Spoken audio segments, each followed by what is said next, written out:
good information. Speaking about the impact on our cities and how these funds can be and will be utilized, speaking from personal experience as mayor of the city of Plainfield, we've used these funds in a number of different ways. We've set aside $5 million for the creation of our Center of Excellence, which would provide educational, recreational, and art support to our residents, and this will be a place where people who've been impacted would be able to enjoy what we will provide in this Center of Excellence. We've also set aside $2 million for broadband across our city. Additionally, we have provided grants to many of our small businesses that have suffered over the course of the last 2 years as a result of this pandemic. And our taxpayers have been hurting, and so we will be providing direct relief to each of our property owners in Plainfield as a result of these funds that we've received. And I should tell you that the funds are going to be disbursed in 2 tranches, and we have received roughly $24 million so far. And this is how we're able to provide the relief to our residents who have been hurt by the pandemic. We've also provided hazard pay to our employees that have been on the front lines of this pandemic, as well as to nonprofits who have been great partners throughout the course of this pandemic. So these are just some of the ways that we have utilized these funds and will continue to do more of the same. And you will hear from all of these,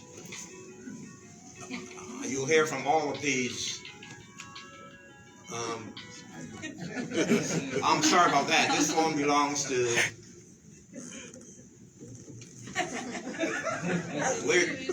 can you come and retrieve the phone, because we can't be disturbed in this fashion. Yes. And so, my apologies for that.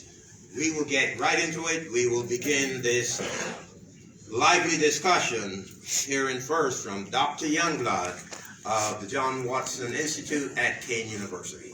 Dr. Youngblood.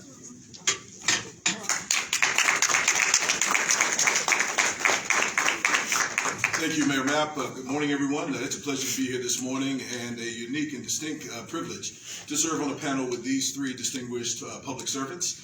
My name is Dr. Joseph Youngblood. I am the Senior Vice President for Transformational Learning and External Affairs at Kean University.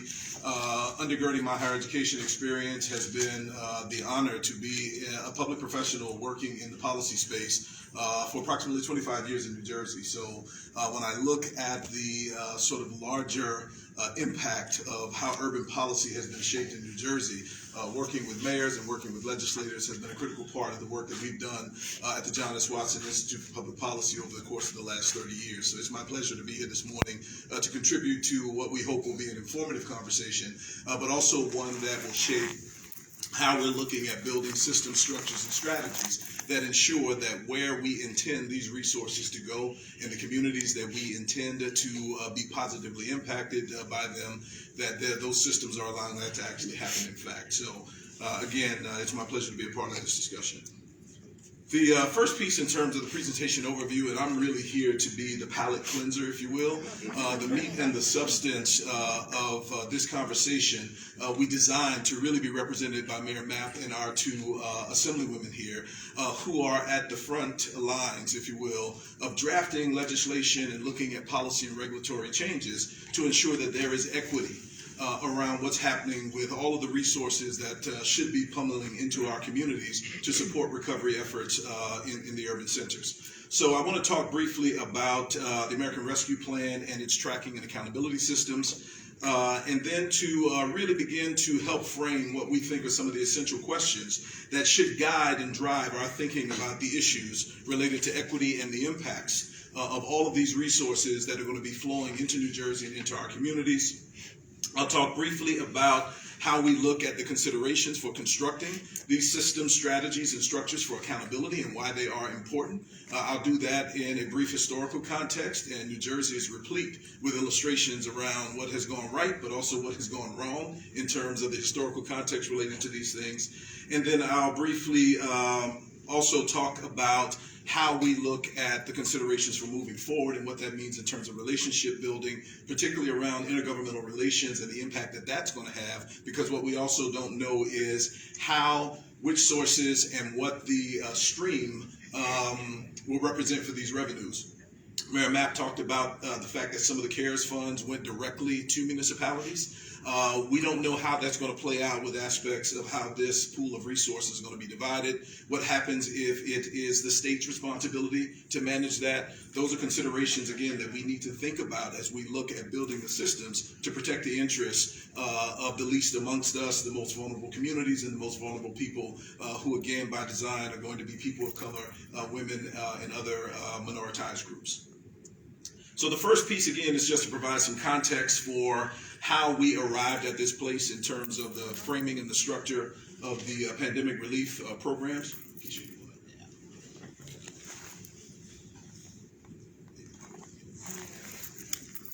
Talk about fragility. So when we look at the six sort of founding laws that have created these resource streams, by the time it's over, we're talking about approximately $5 trillion that will be flowing into communities to assist in recovery. We know that we had the Corona's Preparedness and Response Supplemental Appropriations. We had the Families First Coronavirus Response Act, the Paycheck Protection Program, the PPP program, again, were entitled funds in these programs. And then also the American Rescue Plan as the final piece that just made it through Congress recently. So that's sort of the framework that identifies how these funds were designed, what their express purposes are in terms of these multiple channels and streams to directly infuse resources to assist and to really help to enable the type of longer-term recovery efforts that we needed, and what that represents in terms of how these intergovernmental forces are working together to insist that those resources are transitioning in the way they were intended. There are some historical challenges, and the first in this sort of framing of the context for us is to understand that inherently in a rescue and recovery model of anything, there is a presumption that you're already in a bad state. And the general reaction of what that means is that you are forced to engage in reactive, reactionary policy and legislative planning and development. And the reason that's a challenge and that becomes a major part of the dilemma around these types of initiatives is that the legislature, the regulators, and other decision makers are forced to try to find a short-term solution to a larger set of issues that already pre-existed. So that framework for us is a part, unfortunately, for the urban communities. Everything is reactive, whether or not you're in the middle of a pandemic or any other kind of crisis. And so it has an impact on the quality of the character and the context of legislation and regulations that are created that rarely have the larger long-term sustainable implications that we need. So that is on steroids in terms of what this recovery plan represents to an immediate reaction to create a policy framework and to create streams of resources designed to assist us. And so what that means, again, is an understanding that operating in a recovery and a rescue framework doesn't really address the pre-existing conditions that were there, irrespective of the nature of the calamity that created the need for a rescue plan. So in other words, in addition to trying to provide some short-term recovery from the damage, from the loss of jobs, from the loss of lives in terms of communities, we're then also still responsible for dealing with the other issues that pre-existed prior to the pandemic and to these other societal ills and challenges that we're having. That makes the job of our legislators so extraordinarily complex and complicated because now they're engaged in a bifurcated battle to find a way to heal the wound, but to also still treat some of the core causes. And a lot of them are systemic to the issues that we know urban communities and poor communities are still dealing with. So it becomes an exacerbated factor that makes the policy formation, the legislative process, even more complicated and dynamic. The other piece here is that historically, These types of rescue efforts force decision makers into what we like to call either or dichotomies. The most classic, I think, quintessential example of that rests around the urban dilemma. The nature of the issues are so systemic, they are so rich in terms of their history, that people are forced to engage in an understanding of the sense of urgency. We need to do something, we need to provide relief quickly. Or you spend a whole lot of time, resources studying the issues to really capture the complexity so that you can come up with policy and legislative solutions that really speak to the undergirding issues and themes. So here is a case again where we're going to try in a very brief time to push the both and dichotomy, to recognize and respond to the sense of urgency, but to also make sure that we are creating legislative processes and regulations that acknowledge the complexity that created a lot of these issues. And that's, again, one of the historic challenges that we'll continue to deal with here. And again, that sense of urgency, we know what that represents, but we also want to build on our history of having a much greater understanding of how these issues manifest in urban communities and poor communities to frame short-term solutions that also have sustainable longer-term implications. So what I like to talk about here is just what I call the power of reflection. That depending on your status, depending on your condition, your social history, your understanding of it, some people say history has no place. Move forward. We even heard national figures say, hey, get over slavery. That happened so many years ago, right? But the reality is, for those of us who have been in this space, because of the lack of data, because of the lack of information, because of the lack of postmortem reports and studies that speak to why some of these initiatives have failed, we have no framework for the future if we can't look back, identify lessons learned, and use that as our compass for moving forward. And that's really what this quote here says. We have to look backward in order to move forward with any real clarity. That's important because typically you may have to go back and look at historical contexts that go 20, 30 years. One of the benefits of being here in New Jersey in this historic moment is that we don't have to look very far to really unearth opportunities that have been great, but also opportunities that have been huge failures. One of them I'll speak to briefly is we used to have an entity shortly after the state responded to 30 plus years of disproportionate impact and disparities in education, a case that was called Abbott v. Burke. And in the response to the court's holding around what that meant in terms of equitable funding in urban districts, the legislature had to engage and ultimately passed probably the largest, most comprehensive set of legislation around school equity in any state in the United States of America. That included an $8 billion school construction bill. So I want you to think about the $5 trillion that we're talking about. That's a national framework. Think about what $8 billion represented to the New Jersey budget, to the New Jersey ecosystem. Abbott was supposed to provide, and that school construction bill was supposed to provide tremendous opportunities to infuse resources, to take those resources directly to cities, and to allow the cities to leverage those resources to help build the economy and to sustain the growth there. Fast forward now 20 years later, we still don't know what happened in terms of how those $8 billion were appropriated. We still don't know how many minority and prime construction firms actually received contracts as a result of that. What we do know is that there were more new schools built in suburban districts than there were in urban districts, but no tracking framework that allowed us to be able to assess and analyze the implications of how those resources were distributed and what that represented for how we look at future programs that ensure that the resources go exactly to where they were intended to go. So 5 critical things to help frame what our Assemblywomen are going to talk about here is just the understanding that context matters, specifically in New Jersey.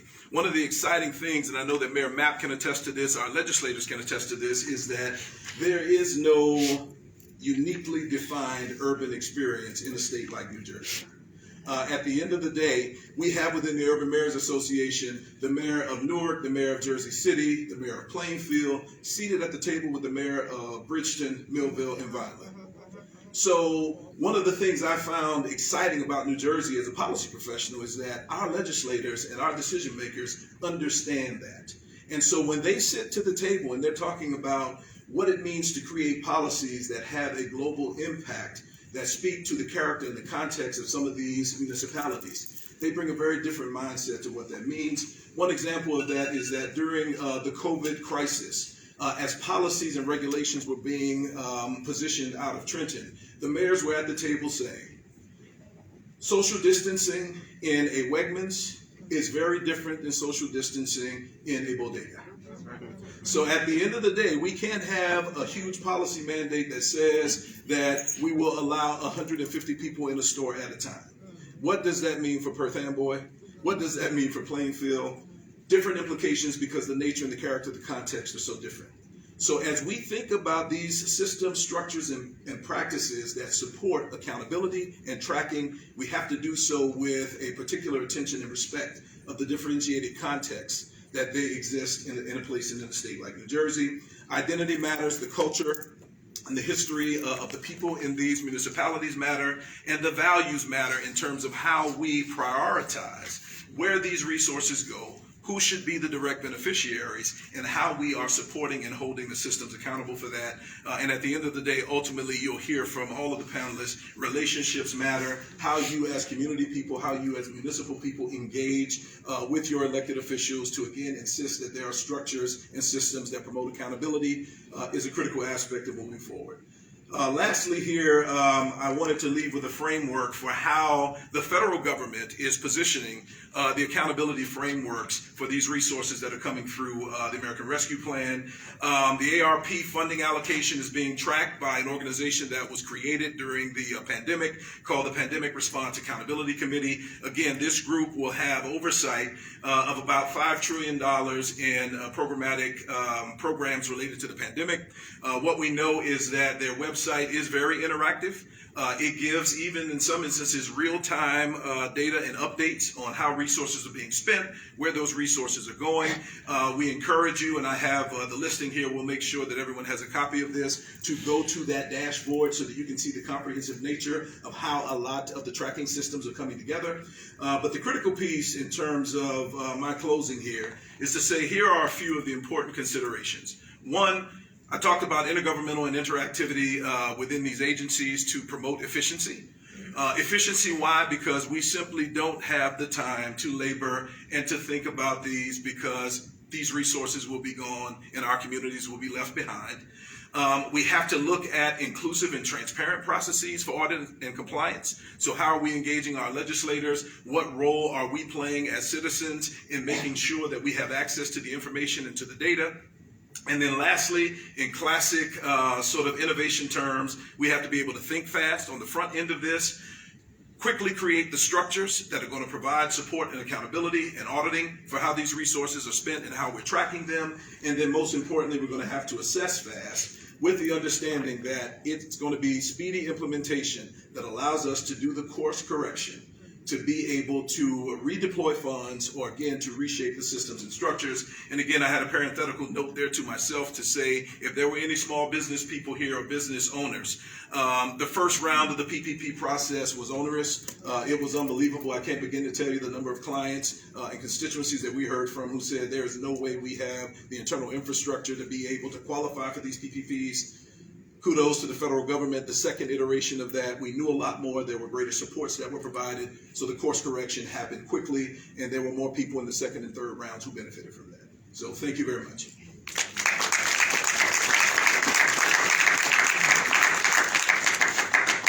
Well, thank you, Dr. Youngblood, for getting us off to such a great start, and you provided a lot of valuable information, and so we want to thank you for that. And as we go through this session, there'll be opportunities for questions from the audience, as well as I have some questions that are prepared that we will pose to the panelists, and we want you to participate as we go through this session. Next, we will hear from Assemblywoman Shavonda Sumter.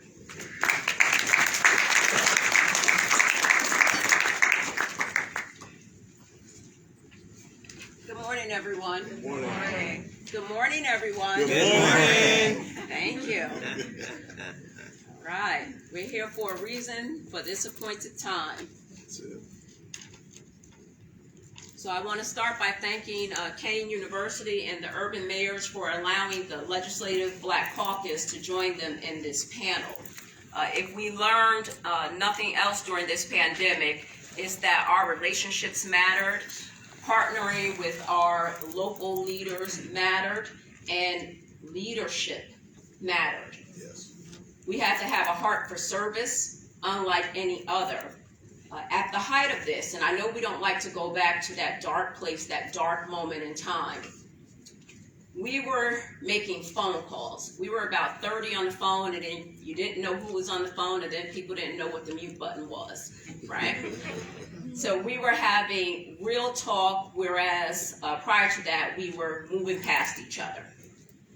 The other thing I will share is we knew what our issues were. We knew where our struggles were. And the pandemic just exacerbated those struggles. But we knew in the legislature and in the Legislative Black Caucus, we're 20 members, we're bipartisan, and then we also have faith leaders and other local elected leaders that we needed to partner with to know what their needs were so we could take them to Trenton. So when I say leadership mattered, we needed to know with precision where to direct the funds, where to direct the resources.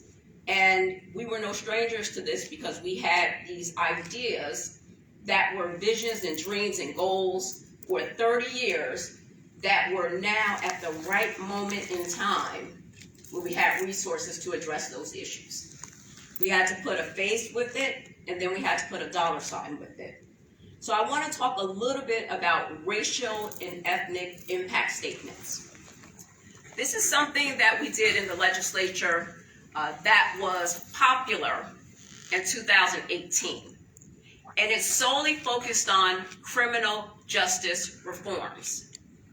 So if you read through that, we wanted to make sure that we had racial impact statements to know what the impact would be on communities of color.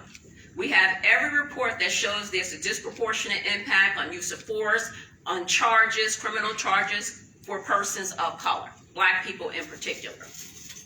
What we learned, OLS stands for the Office of Legislative Services, is that every statement we received was indeterminate. We could not come up with a number, we could not come up with a data point of what the impact would be because we just didn't have the data. So what I'd like to talk a little bit about today is creating that data because there has to be accountability. We have to associate a cost with it, and then we can put an action item with it. And we need your help in order to do this. So the accountability and transparency. Local diversity, equity, inclusion officers. That's what I like to uplift. In the state of New Jersey, we have a person in the Treasury Department. We now have a person in the Executive Office of the Governor. We now have a person in the Economic Development Authority. We now have a person in the Department of Labor, and we also have a person in the Department of Environment and Protection. And what that means is as they look at procurement, as they look at everything from parts, they're looking at what's the impact on communities of color. Jersey City had an issue they came to us with as a Legislative Black Caucus. Liberty State Park, they wanted to develop a park, but what was going to be the impact of how they built this park to be effective for today's use for our children? Mayor Mapp talked about broadband access. What's a smart park? We learned that kids in our community were going to Wi-Fi spots for their academic learning for the day because they didn't have access to Wi-Fi at home, let alone having a device. So there were a lot of deficiencies in our system that just did not work when you're trying to socially distance, stay safe, and deliver on some type of services. We also learned in the first round of EDA dollars, they called the Legislative Black Caucus to push the word out because our community was not online waiting for PPE applications to open up. By the time word of mouth spread to our communities that these applications were available, they were closed. And then we said, oh my God, we only had 3% of the targeted communities, small and medium-sized businesses of color, were able to actually apply. You can't be in the game if you can't even apply. So we quickly learned with the Redevelopment Authority, with EDA, to socialize the information 10 days before the applications open. Now, is that the job that we were elected to do as state officials? No, we make laws. But is that the job that was needed as a leader? Absolutely. Was that the job that was needed helping people with unemployment claims? Absolutely. So we became extensions of our state government, truly bringing it to the people, but we couldn't do without mayors. Our mayors had to tell us what was needed in their community, and for the first time in decades, while we would talk quarterly, we would talk at this session, we were now talking monthly. What are your needs? What should we be targeting to our communities to make sure that we not only survive, but we thrive coming through this? People call this moment in time the New Deal, Reconstruction. It's going to be better than that. The only way we get there is by each of us in this room and beyond making it happen. It's our time to step up and move with precision on how we're spending these dollars responsibly. Because I don't know if in our lifetime we'll have this cash windfall again. And we're very fortunate that we had a governor, we had a legislature, we had municipal leaders that worked at a warp speed pace, to deliver. So all of this, county, everybody working together, food insecurities, we had these issues. It just became heightened. Mental health became heightened with the pandemic. So in Trenton, we have a committee called the Joint Budget Appropriations Committee. It's called JBOC by acronym. Assemblywoman Verlina Reynolds-Jackson is on the Budget Committee, and she's going to talk to you about a number of items that we funded. We also have Senator Singleton, Assemblyman Wimberly, Assemblywoman Tucker. Who else is on Budget and Appropriations? We have Black Caucus members in those spaces. Again, we needed to operate with precision. So as money's being spent, we need to talk about what's going to be the impact. Where should that money go? Should we just keep funding the same thing that should be sunset because it's no longer applicable? And we know we don't like to lose money, but we also like to reappropriate and put monies where they need to go. What I'm asking for, and why this session was important to me, is because I'm hoping municipalities will do something similar. I don't know what kind of committees you have with your legislative bodies, but setting up a DEI office and role, so as you're looking at how you spend and deploy dollars, you're thinking about what's the impact on the communities of color to give them a lift up. Because that's all we're here for, right? We're elected to help people do better than they did yesterday, to make tomorrow brighter, and to make sure our kids have a future. But let's make sure that we give some focus to that. So I'm asking for that. Here's some of the responsibilities of the office. The governor took our legislation. Senator Rice was the prime sponsor. It's Bill 2525, and he actually used his executive powers to establish the Office of Diversity, Inclusion, and Belonging in the governor's office. First time ever. Good in the fact that our legislation is being used and the value is seen. Tough in the fact that next governor may not see the value. So we in the Assembly need to codify this and make sure that it's law that this is an office that stays, because if we're a $40 billion budget, how are we looking at diversity and how we're spending the money, procurement, how are we being inclusive of partners and new folks coming in to the system to deliver goods and service and bring us of age today? Our readiness. So I'm asking, and we've done this for the state to complete their diversity study, disparity study. It's been completed. We're waiting for the data to come out, because then we move away from, we can't have set-aside programs because there was a court case that said we could not have, but yet New York has done it and has moved the needle by 40%, and so has Connecticut. So we're looking to move the needle. We have the information. There's over 700 authorities, boards, and commissions in the state of New Jersey. What are we doing to make sure that we are in every space in every space where there's impact. And let me add women also included in these boards and commissions, because when we're at the table, it's just a different voice, gentlemen. I love y'all. I do. It's just a different voice, and we need us at the table. The other piece is scalability. How do we have our businesses move from being the subprime to the prime? We can't do it if it's a lockout. How do you gain that experience? How do you build capacity within your business if you cannot get there? If the paperwork is so onerous that you cannot compete because you're doubled down in the space where you're working. You're using your money versus taking out loans, you're self-funding because you're trying to move your business forward. We want to be a help. We want to make sure you have an opportunity to play in this space as well, but we need to do it at every level. And I learned, county level, just as onerous. City level, just as onerous. So let's make sure that we're moving all of our professionals, small and medium-sized businesses forward. Legislation to watch. So we're working on legislation Urban Wealth Fund Pilot Program. And this works directly with municipalities for government properties that you have that may not have been in use, and that you can work and partner with a private developer to develop them, but yet you still own them. And you do it for a period of time, and we'll work with you to assess, and it's at your leadership on the municipal and the county level. It's not the state coming in and taking over. We just want to give you every tool in your arsenal to be successful, to provide the property tax relief, to provide the economic engine, to support the communities and the programs that you need to support that make your cities work. I'm also drafting legislation now as we speak on our equity and inclusion legislation for education, healthcare, employment, housing, home ownership, everything. And with that, what I found was we're using lawyers, and all the lawyers in the room, I adore you.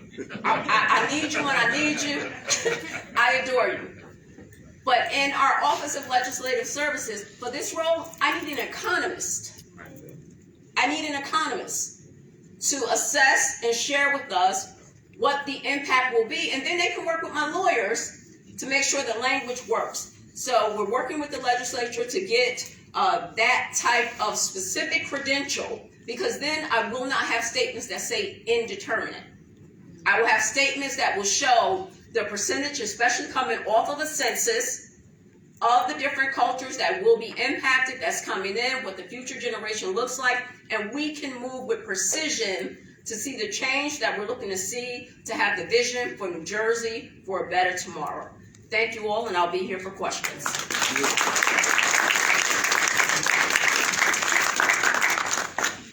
I told you this panel is going to be very, very interesting. I mean, it's just incredible the amount of information and the passion that goes into this work. And so those that are not here are missing out on what you all are getting this morning.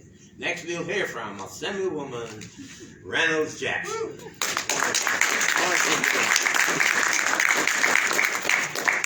I don't like going after them.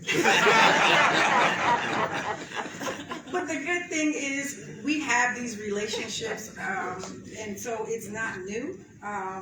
But Mayor Mapp, to the King University and the John Watson Institute, I thank you for all your support that you give us.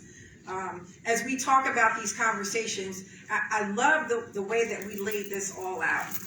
By way of background, I am a social worker. I can't help it. My background is in also uplifting women, empowering women, and eliminating racism. I got into the legislature by just wanting to help my community. And so activism, advocacy, whatever label you want to give it, we all are here just to make sure that our communities are more livable, more equitable. And how do we do that?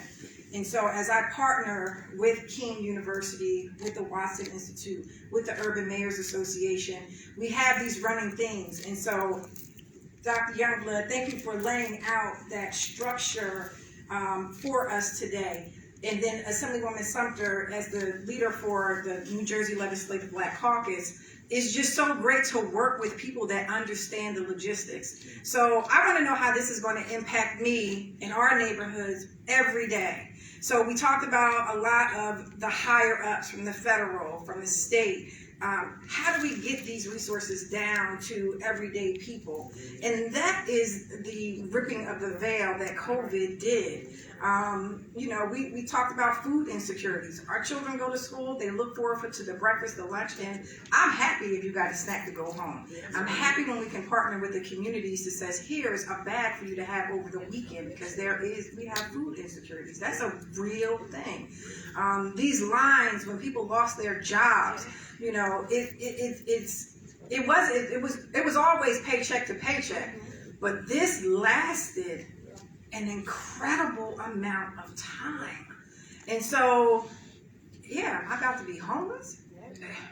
Am I going to a shelter? Wait, can't go there. People dying. We look at our correction centers, we look at all of those facilities, the nursing homes, our day-to-day folks that are providing services, whether you were a cashier or some type of associate, whether you were a nursing assistant, these are the most vulnerable people, yet they were at the last really to be able to help. And so that's where I say we come in with a different type of a framework. And when you have these different voices at the table, we can specifically talk about that, because I know I'm a block away from my senior building. I'm getting the phone calls. I want to get vaccinated. How do I do that? Can you put me on the list? How can I need transportation too, by the way. How can I get this?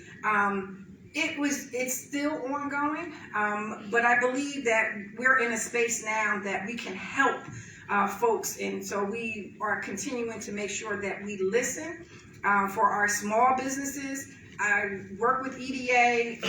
If you're a small business, most of the time you're probably not in our database, but I know you there. So communication works two ways. If I don't call you, you gotta call me. I know you're out there. I'm going to try to reach out to you to get you the information. I'm trying to make sure those linkages happen, and then I'm having those conversations with our EDA folks, or when they're coming up with the plan. Because we smart people. We come up with these plans, but we don't know how it really impacts us day to day. And so if the dollars aren't getting to them, or it's too convoluted, it's too complex. I don't have a lease, but I pay every month. That's right. All right, so what we got to do to get you a lease so you can get this money so you don't close your store? Those are the kind of conversations. And this is what I mean when, we're here at the League. And I love the League. I think it's a space where you can really connect with people where you might not have that opportunity when you leave. So these type of sessions are very, very important to be able to follow up, to put it out there. This is what I need. And then how can I get the resources? And how do we move these barriers away? We have so much money at DCA for housing, for back rent. But if our system is too complex, and I'm working on my phone to try to fill this out, that's the issue. I need to talk to a live person because I'm going to feel more confident. I'm going to feel more confident that it's going to go through. Unemployment, I need to talk. I'm afraid to push the button. My claim is going to be jacked up. And so I don't file until I can talk to somebody. And then they tell me to call back at 8 o'clock in the morning. And then I still don't get through. And then I leave a message. And then there's no message. And then I get another. Who you know over there? Who you know? So I'm tapping everybody. Like, how do we get through this? Follow up. But back to my first point, I still ain't paying my rent. That's right. I still ain't paying my rent. I still got to figure out how I'm going to feed my kids. How are we going to not be behind in this education space? You talked about the hot spots. We were giving out paper packets, giving them out. We don't have it. And so, other issues, you get the tablet. Well, my brother broke the tablet. I lost the tablet. I don't know the tablet back. Doesn't mean that you can't learn. It doesn't mean that you're not supposed to. And guess what? This is nothing when we're at the table. And we're not talking about one kid, but people that make some of these policies up think it's one kid. Right. So you want me to be at the table with my brother Tamir, Taquan, Tyreek? Those are my real nephews, by the way. And they loud, headphones, what? It's not practical. So, you know, again, I really want to thank you. I want to take some questions too, but the 3 S's are very, very important. The systems, the structure, and the strategies. And outcomes I also want to include, because then when we have the benchmarks to be able to see where we can, are we doing what we say we're doing? Is the money going to where it needs to go? And then how do we make sure that everyday people can benefit at the end? And so we know what we do wrong, but we're in a space now where we can do right is right. And so we need to make sure that we can correct them all. So I'm here for further questions, but thank you so much for having me for the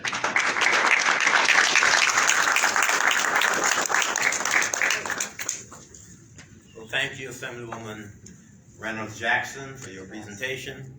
And now it's an opportunity for you, the audience, to participate and to pose questions to us who are sitting up here. So we have a microphone in the center of the room, and those of you who have questions that you would like to pose, you can just come on up to the microphone and ask any question that is on your mind relative to the conversation that you've heard here this morning. And you don't all have to rush at the same time. All right. Good morning, Jeff Martin. I'm the mayor of Hamilton, right next to our lovely Assemblywoman's city of Trenton. I forget who it was, somebody mentioned the difficulty. I think it was the Assemblywoman.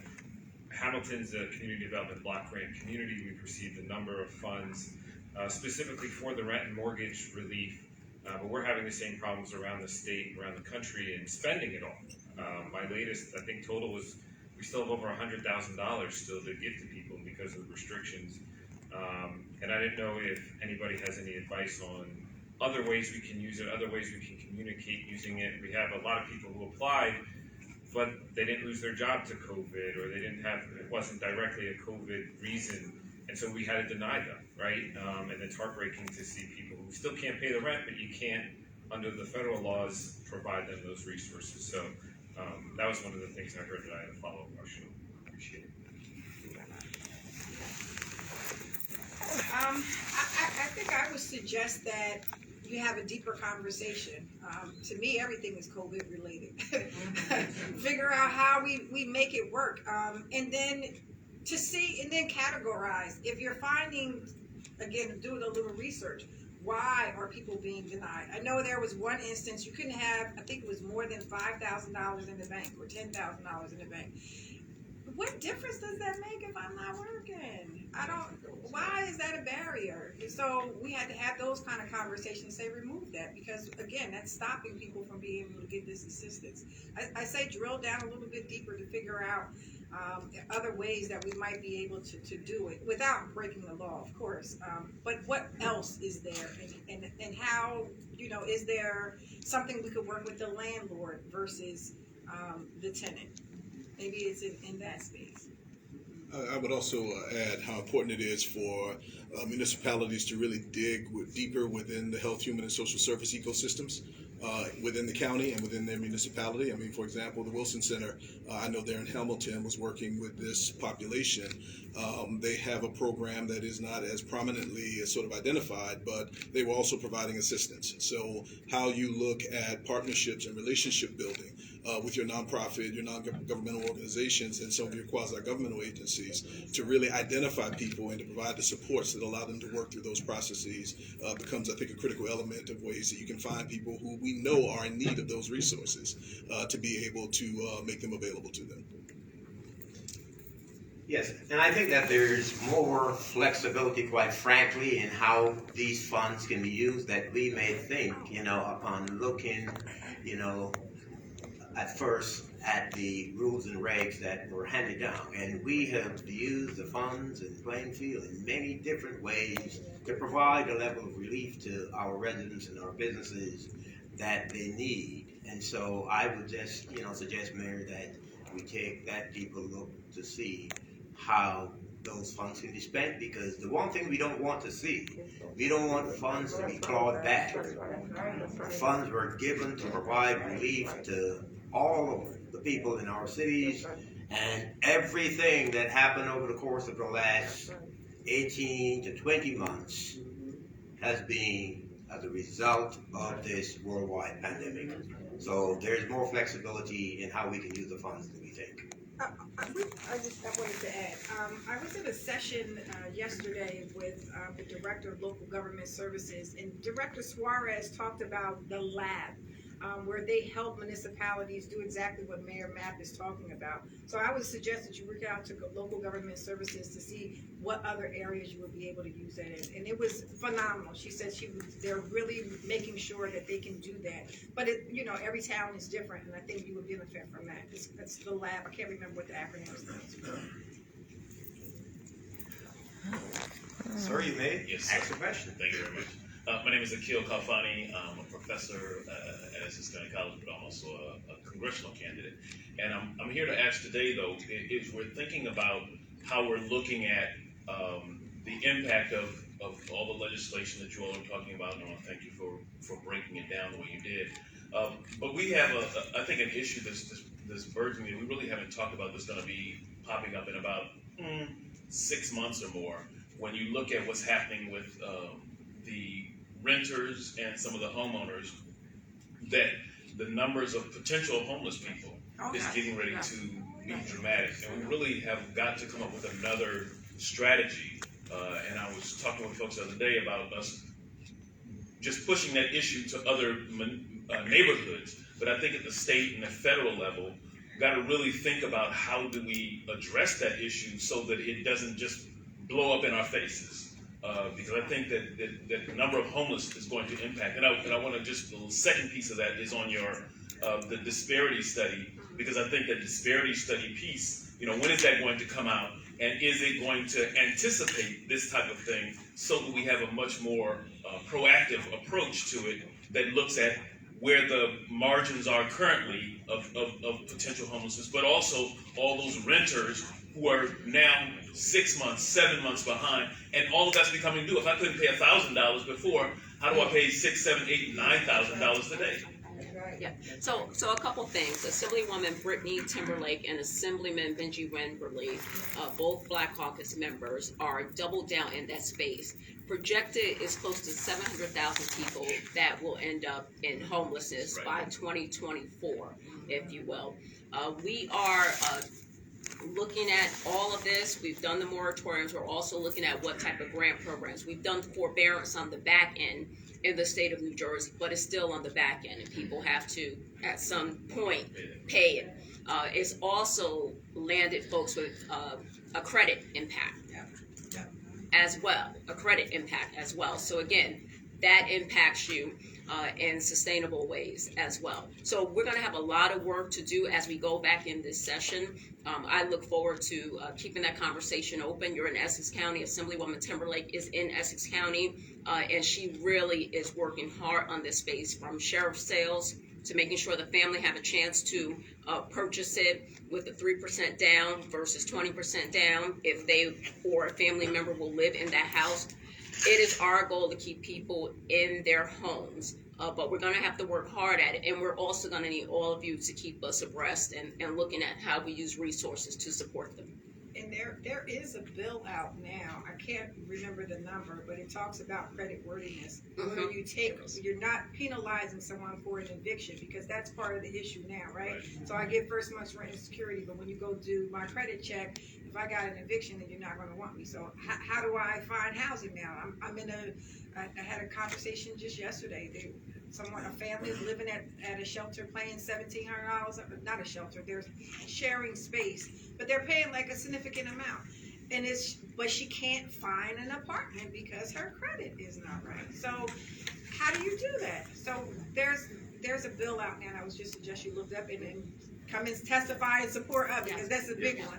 And to that point, we did ban the box legislation for apartments for folks who have come through incarceration and could not get even an interview or consideration for an apartment. So we've done these things, but then the pandemic hit, and it's heightened because now you're competing for a premium, and that's the other piece. We're looking at the census and redistricting and the concentration of the population, which is a deep dive, to see where we'll need affordable housing units. Mayors, you're going to have to work with some of your suburban towns on sharing this burden to make sure that we have that mixed use of housing stock, so we're not locking people into communities or neighborhoods where we can, again, live where we want to live, work where we want to work, but share the responsibility of creating that affordable housing there.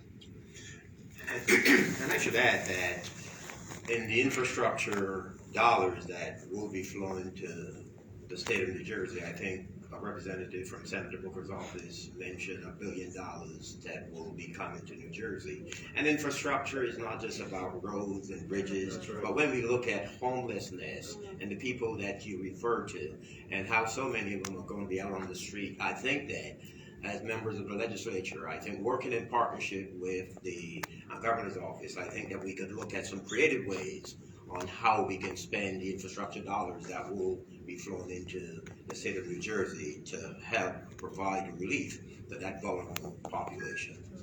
Yes, sir. First, thank you, speakers, for a great presentation so far. My name is Brian Malloya, and I wear a bunch of different hats. I'm going to speak today as a member of the board of Caldwell University, so I'm going to focus on education. I think our lower income students are being left behind as far as going on to further education. One of the ideas that I'm trying to work with Caldwell University is to take current grants. You have Pell grants and TAG grants, and then there's a gap. We can also give discounts, right, because you don't pay the sticker price. And I was hoping that maybe some of the money can be used to pay off that gap so lower income students can actually get a free education. Because I really feel, we fixed the internet problems, right, or we tried to when we went through this. You've already lost one. This is the second year of it. So today's seniors need to have their hands held. They need to be brought through the process. It has to be an easy process, but I also recognize it has to be a free process. And if we do that, we can target the lower income communities and really change a whole life. Absolutely. So, Brian, I'll follow up with you on that. One of the things that the Legislative Black Caucus did, which I'm very proud of, is we fully funded the Educational Opportunity Fund with some of the additional monies that we received in the state.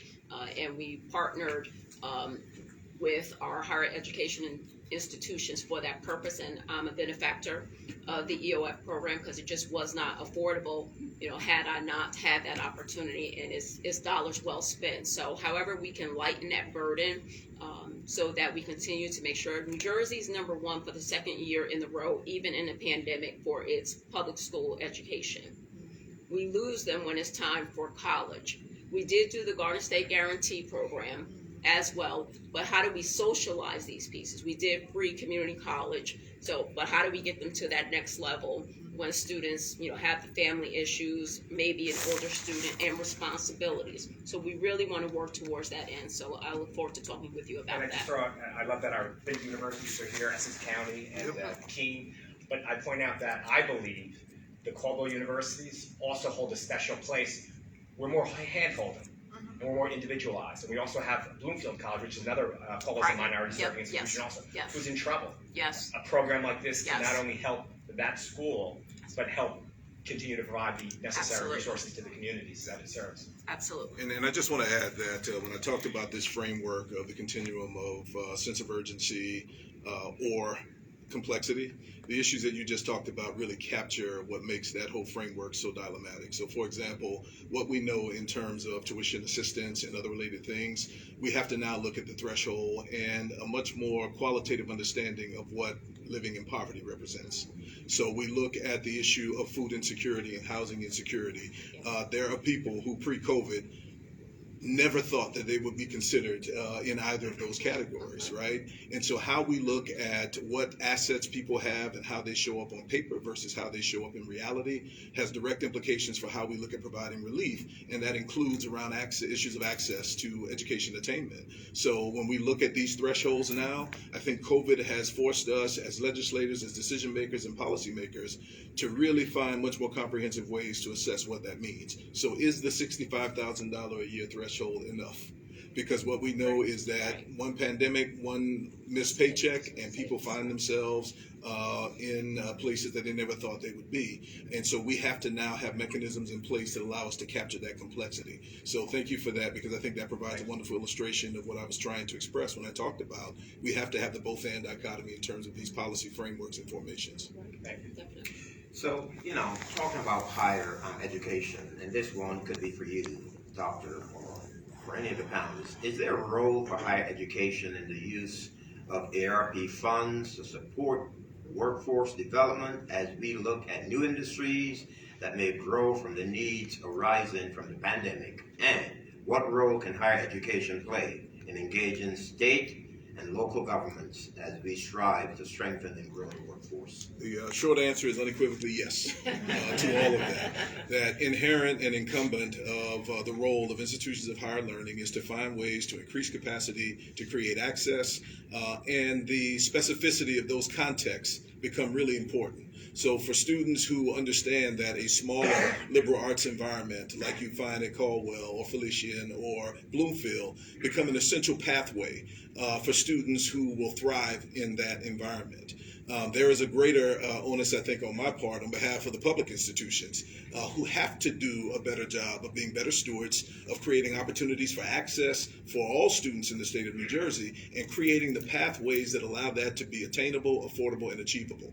So I think how we look at the role, the responsibility, and the identity of higher education now also has to shift post-COVID in terms of what those realities represent.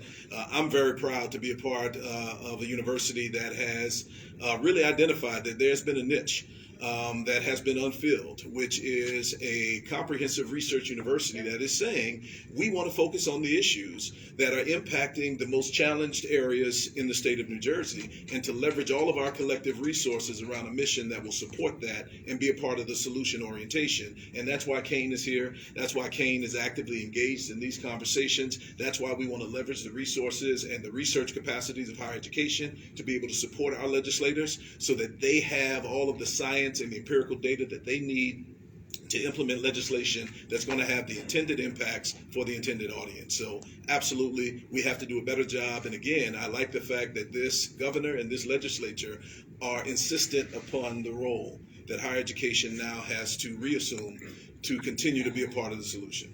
And just two things, if I may. I'm going to give an infomercial for Kane, just because I'm an alumni as well. Thank you. In the pandemic, Kane became an innovation center. They were doing COVID testing and results. So you have a new crop of students that are these new bioscientists that will make more than a minimum wage. And that's here in New Jersey. So again, it's how do we cultivate a new workspace for residents with a better than a minimum wage, because it costs more than that to live in New Jersey. And Kane was instrumental in that, in partnering with Union County, and we saw it all over the news. In fact, I went to my nephew's graduation at George Washington, and I was peacock proud because my public institution, which costs far less than a GW education, also had an innovation center and pulled out scientists from New Jersey that will be our future leaders to make sure we're ready for the next pandemic, or as this virus mutates, we'll be ready for it. And that's in our public institutions. So we're looking forward to our institutions creating these new workers, healthcare workers, ancillary services, which also from the containers that you put things in, that will be a part of our growth industry in New Jersey. Couple of things. When I met with the business community, they called me to a meeting at 8 a.m., 2.5 hours from my home, and they beat me up, y'all. When I was like, I did not create the pandemic. I did not create the insurance liability issue, right?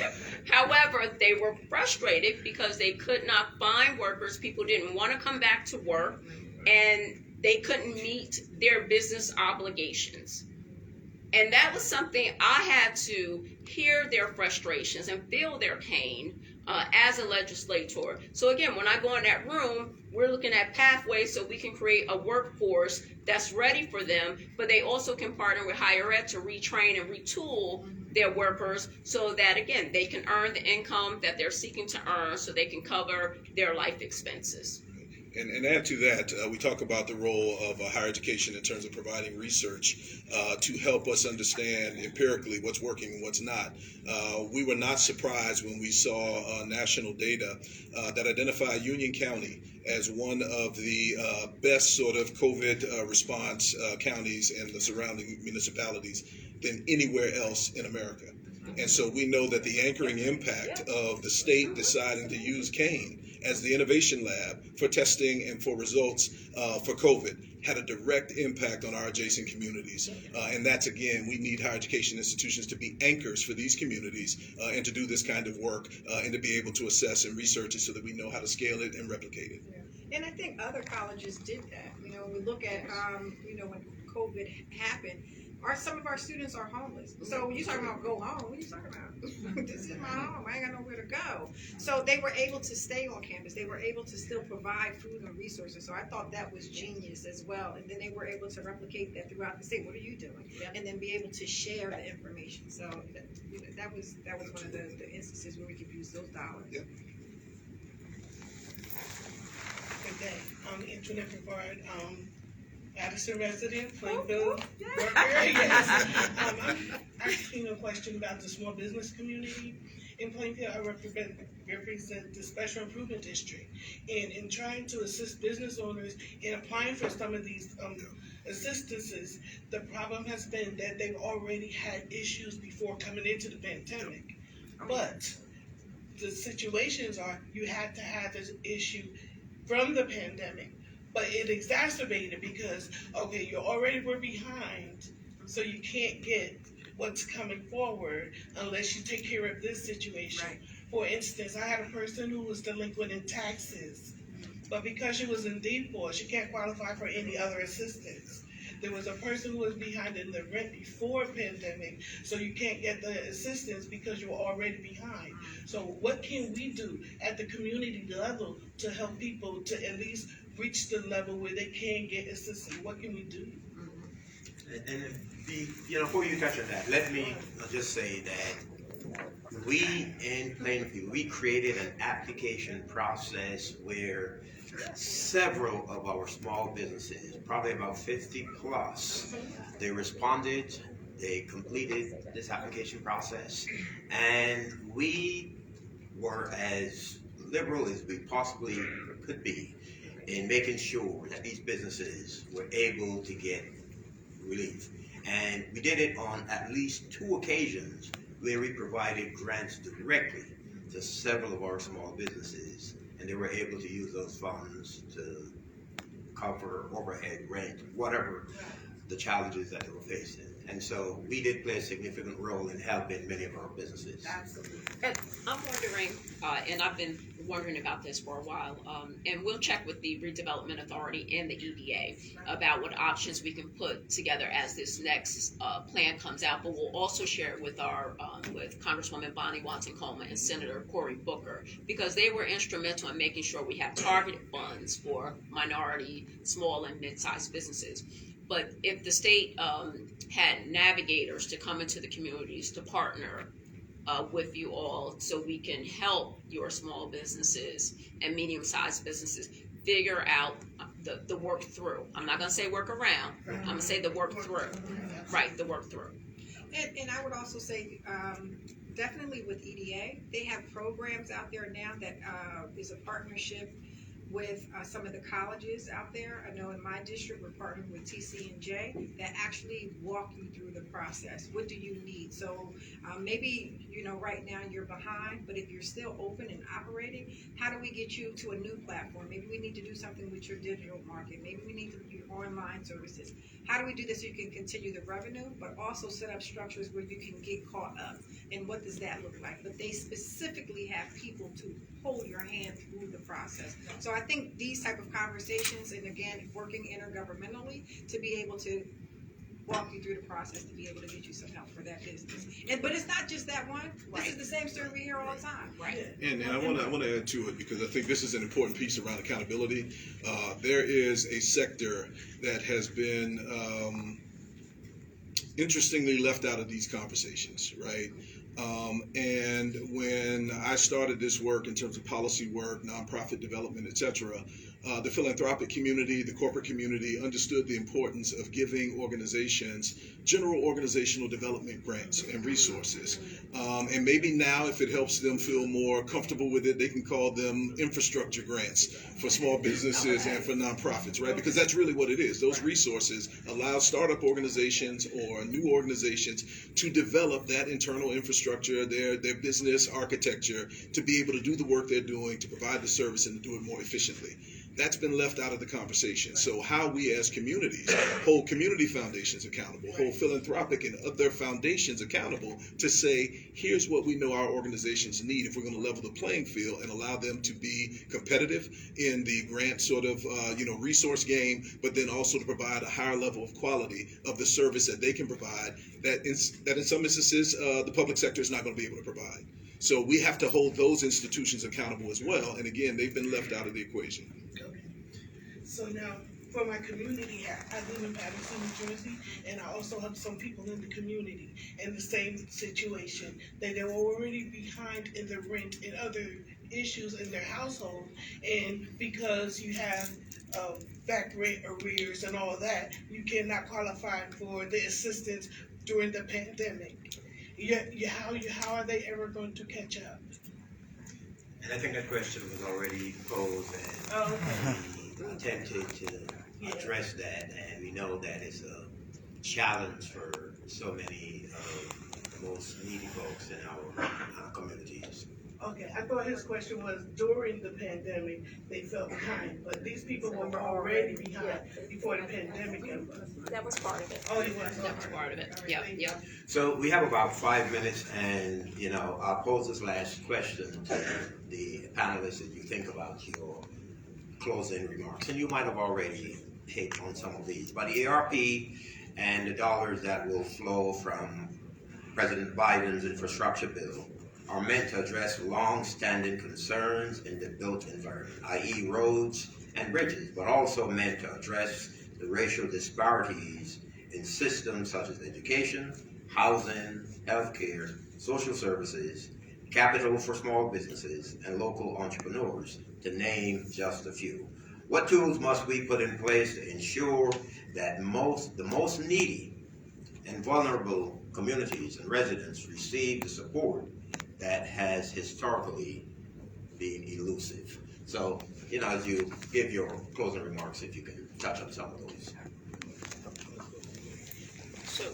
So for me, I'm sticking with the racial equity and inclusion concept.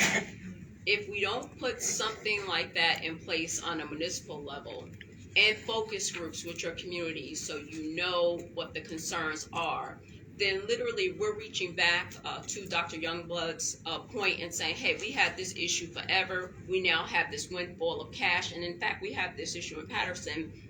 Let's use the money for this. But that wasn't the impact of COVID, right? So trying to meet the need to be sure that we're fixing a structure, because even with COVID, we had Hurricane Ida. Right? All perfect storms. So some of the recovery money is going to replace some of the infrastructure that continue to cause flooding in Patterson. Not wrong, but it's Hurricane Ida. It was not COVID-19, but yet still an impact that would displace people for housing, further exacerbating the impact of COVID-19. So we have to stay connected so we know where we're putting these funds. I had 3 schools that didn't open beginning of the year because Hurricane Ida hit. So while my kids and I saw the little babies, 4 with the backpack, did you have school today? My school is closed because Hurricane Ida came, and they didn't go to school till mid-October.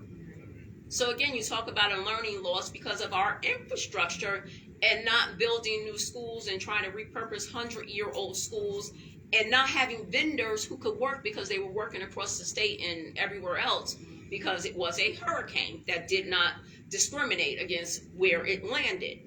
So truly, we have to stay connected and work and have an officer. So if you have a committee in your municipalities, most of you have economic development officers or business communities. We need them to talk and have the equity and the racial and the inclusion mindset, so that as you're talking, you move from your municipality because you all are getting money, and you also talk to your county because the county's getting money that they can't figure out how to spend without the cities, and then your state's getting money that we can't spend without the counties and the cities. So if we all work together, and part of our job is getting the information so we know where we can fill in the gap versus throwing good money on top of money spent that's not going to make it to the purpose that it was designed to work for. Thank you. My closing remarks is I think for us, we just have to continue to look at that strategic plan. And I got to give a shout out to our Capital City Director, Director Daniels, that's here. It does a wonderful job. I can come to him with all my, I call them BIGs. I'm the big idea girl. So all of that. But I think we have to, the strategic plan is there for a reason. It talks about the needs that we have, but it also requires us to continue to work intergovernmentally. We can't, start at the top and work our way down. It really is making sure we're taking our money back to the community. So we know what we're fighting for, but if it's not getting to the streets, then it is fruitless. Those efforts just don't make sense. So we stick to the plan, update, get your data. The impact statement is going to be tremendously helpful because we hear that all the time. You don't have any data, but we still have the need. So sticking to the strategic plan is going to be what I think is going to be able to help us. So I want to, again, thank you all for coming to this session today. And I'll just add, and I'll sort of give my response, Mayor, with my policy and research hat on. First of all, we arrived at this panel topic very intentionally. It was not an act of serendipity. And the reason why it was so easy for us to get here is because we heard both of our assembly members talk about the need for data and information.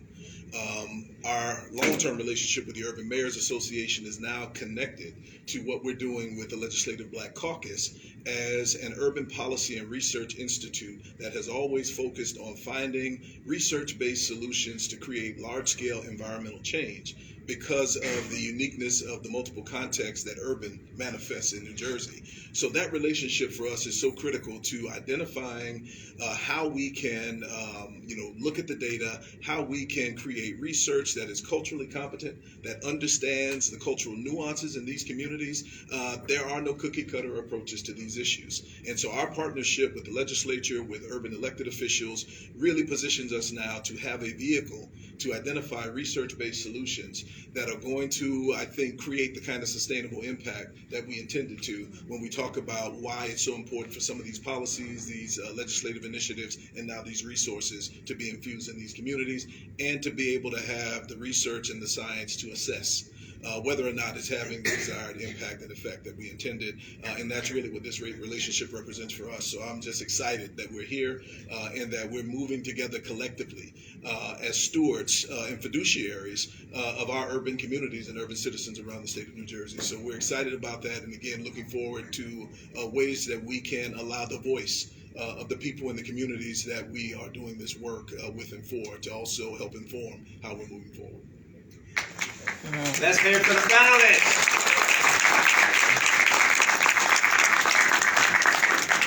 So on that note, I want to thank the John Watson Institute and Kean University for being sponsors and participating in this session, as well as Dr. Youngblood, Assemblywoman Sumter, and Reynolds Jackson. We thank you, we appreciate you, and to all of you who attended, we thank you as well, and we know that you've gotten some very valuable information from this session. So thank you and God bless. And also to our super senior mayor.